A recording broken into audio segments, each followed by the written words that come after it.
సిలిక్ Smitha career ప్రారంభంలో ఎన్నో అవమానాలను ఎదుర్కొందట.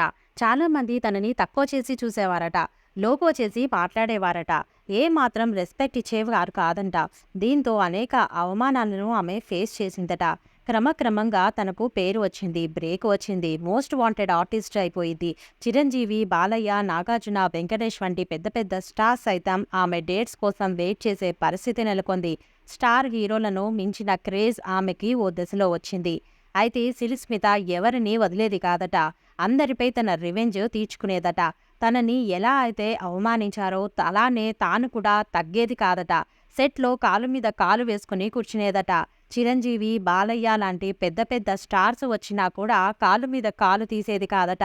కానీ అప్పట్లో స్టార్ కమెడియన్గా రాణించిన బాబు మోహన్ వస్తే మాత్రం కాలు మీద కాలు తీసి లేచి నిలబడేదట. ఈ విషయాన్ని బాబు మోహన్ ఒక ఇంటర్వ్యూలో చెప్పారు. అంతేకాదు, తనకు ఎంతో రెస్పెక్ట్ ఇచ్చేదట. బాస్ అని పిలిచేదట.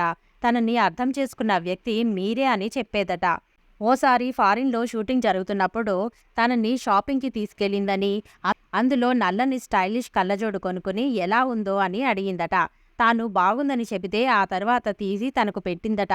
ఆయన కూడా ఆ కళ్ళజోడులో హీరోలా కనిపించాడు. దీంతో ఆయనకే ఇచ్చేసిందట.